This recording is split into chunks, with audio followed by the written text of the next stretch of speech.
রাগের মাথায় ওকে চলে যেতে বললাম, আর ও কাঁদতে কাঁদতে চলেও গেল। কিন্তু সত্যিই বুঝতে পারিনি যে ও আর কোনোদিন ফিরে আসবে না। আমি বহুবার ওকে ফোন করার চেষ্টা করেছি, দেখা করতে চেয়েছি, কিন্তু ও দেখা করতে চায়নি। কি করে বলবো ওকে ছাড়া আমি একদম শূন্য। আচ্ছা বলো তো, আমায় নিয়ে তো কেন ভাবো তুমি? এখন থেকে আমি সম্পূর্ণ বদলে যাব, কারণ আমার কাছে এখন আর তুমি নেই। ইচ্ছে করলেই তোমার কাছে আমি যেতে পারবো না, দেখতে পারবো না, কথা বলতে পারবো না, ছুঁতেও পারবো না।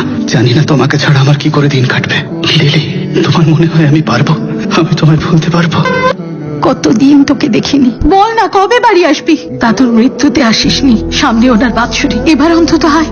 দাদু মারা যায়নি মা, উনি এখনো আমার মধ্যে বেঁচে আছেন। কমরেড তাদেরই বলে যারা মানুষের জন্য লড়ে, তাদের অধিকারের জন্য, তাদের ভালোর জন্য। কিন্তু তুমি তার জন্য তৈরি নও। তার জন্য অনেক ত্যাগ স্বীকার করতে হয়, রণক্ষেত্রে সবার সামনে দাঁড়াতে হয়। এই চার দেয়ালের মধ্যে তুমি তার উত্তর খুঁজে পাবে না। সমস্ত বাধা ভেঙে ফেলো, যাও দূরে কোথাও চলে যাও, নিজেকে খুঁজে বের করো।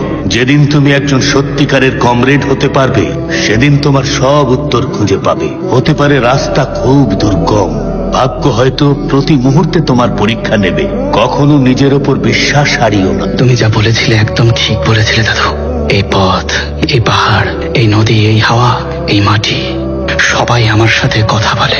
2 বছর ধরে 1000 কিলোমিটারের জার্নি, সাথে বিভিন্ন ধরনের মানুষ, নতুন গল্প। প্রত্যেকের কাছেই নতুন কিছু শেখার আছে। এই প্রকৃতির প্রত্যেকটি শব্দ আমাকে নিজের সাথে মিলিয়ে নেয়, আমাকে ভেতর থেকে শান্ত করে তোলে। আমার নিজের অস্তিত্ব আমি এখন খুঁজে পেয়েছি। এটাই তো খুঁজতে বেরিয়েছিলাম। এই নিস্তব্ধতায় যখন আমি বিভিন্ন শব্দ শুনতে পাই, আমার সমস্ত ভাবনা পাল্টাতে শুরু করে। আমি সৌভাগ্যবান যে আমি নিজেকে খুঁজে পেয়েছি। কি ব্যাপার ববি? গাইস, একটু ববিকে দেখো। এরকম থাকতে পারো তো, সব সময় দেবদাস হয়ে ঘুরে বেড়াও। হিরো লাগছে তোমায়, হিরো। চৈতন্য হলো আমার আসল নাম। এরা international academy of sound engineering এর স্টুডেন্ট। আমরা একসাথে একটা প্রজেক্ট করছি। এখানে কি করছো ববি?